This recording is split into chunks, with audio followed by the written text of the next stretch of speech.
time, and this is Colin Sexton, Alabama, taking it the length of the court to beat Texas A&M and most likely sending Bama to the tournament. Shades of Tyus Edney in the NCAA tournament against Missouri about 20 years ago.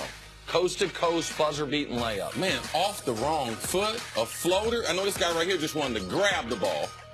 Yeah. The response of Avery Johnson was amazing, too. Yep. 2 hands lifted. Celtics, T-Wolves, Karl-Anthony Towns dunks all over Aaron Baines. Aaron Baines, man bun. You got to retire. Them's the rules, bro.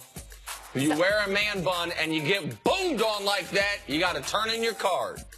Boston clinched a playoff spot with this win. It's a big night for them. Man, this was a great shot right here. And he got fouled. Finally, Spurs Warriors, JaVale McGee does JaVale McGee kind of things. Oh, yeah. But they got to keep Zaza. Got to get Zaza 6 minutes a game when you got JaVale who can do that without injuring people. Well, yeah, McGee is very intriguing. You know, I mean, he gets you excited, and then he's getting ready to do some dumb 2 or 3 things. Not 1, 2 or 3 things. You know what's so interesting about JaVale? A really, really smart guy off the court and plays. That's a job hazard, though. Okay. That'd be like, hey, Nick is really smart in the office. Okay. But on TV, okay. Moving on to LeBron James. So on the court, he says he's playing at an all-time high. Off the court, he says he's still figuring out what he's doing next season. And somewhere in between, he's just living the life. Reportedly, LeBron is considering his hometown Cavs, the Lakers, the Rockets out west, and the youthful 76ers as possible destinations for next season. Let's kick this off with Nick, who knows a thing or two about LeBron James. Where do you think he should play next year? Well, if they win the title in Cleveland, he will stay in Cleveland. We have no precedent in NBA history of a player leading a team, being the best player on a championship team, and then playing somewhere else the next year. But I also think that is the only way in which he stays in Cleveland. So where should he go, assuming he's leaving, assuming the Cavs don't win the title? I believe the best option is Philadelphia. I think Philadelphia gives him the best combination of chance of winning along with not tarnishing his legacy at all.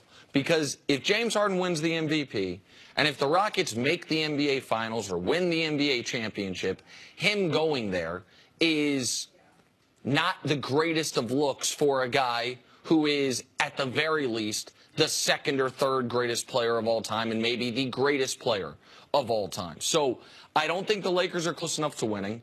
I think Houston might be too close to winning unless they totally flame out in the postseason. So it's like this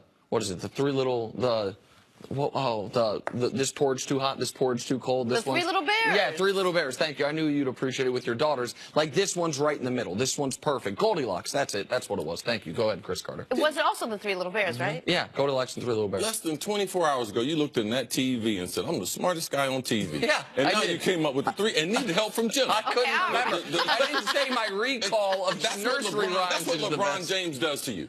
Takes you back to the nursery rhymes. Okay. All these teams could really have a case. Start with the Lakers, probably rumored that LeBron would be heading there. He has off-season 1 or 2 homes there. Magic Johnson taking over. So, yeah, it's a nice, little, juicy little story. Him going back to Cleveland, I believe going back to Cleveland, as Nick said, is a greater chance if they win. I believe also there's a greater enhancement to his legacy if he stays there in Cleveland. Because I believe regardless if he wins another one in Cleveland, he will always be remembered for going to Miami but coming back home. And then it'd just be a matter of compiling how many numbers, how many finals, how many championships does he have. I believe Houston is probably very, very intriguing. I can understand the Harden, but I just believe from an ownership, from a management standpoint, I believe there can be a connective ability between their new owner, who runs the team, Daryl Morey, right, and LeBron and his overall basketball IQ. Because I believe that, I don't know this personally, Houston said they're consumed with Golden State. Right. And right below that, I believe that they're consumed with trying to get LeBron James. So his ability to be able to be in partnership with a rich guy compared to the relationship he has in Cleveland, in a partnership with Daryl Morey, because LeBron is into the X's and O's. He's into the analytics. He's into basketball. So I could see his mind being cultivated, being there on the backside of his career. Now, Philadelphia, I believe, is the most intriguing.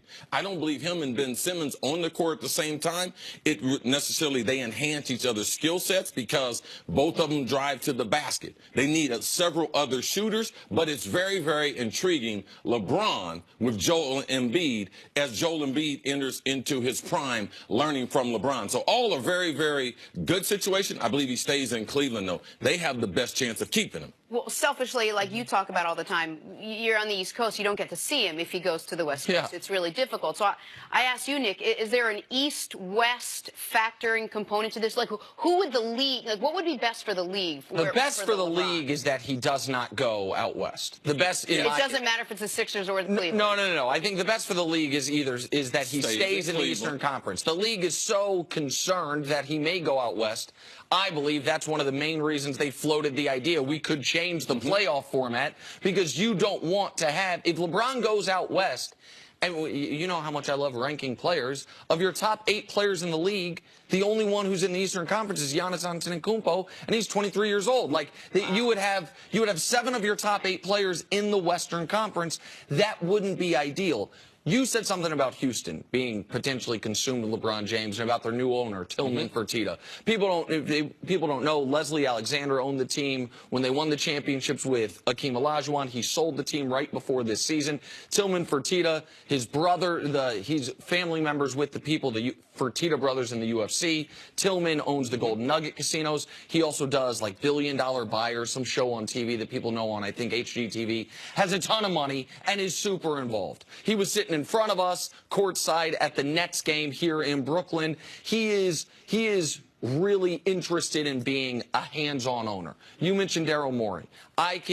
I don't think this is revealing a confidence because it was 6 years ago, but I sat down with Daryl 6 years ago talking analytics, and I asked him, because they have a lot of proprietary models they build on grading players. And he said, listen, there's no perfect formula. And this was when LeBron was at the peak of his offensive and defensive powers.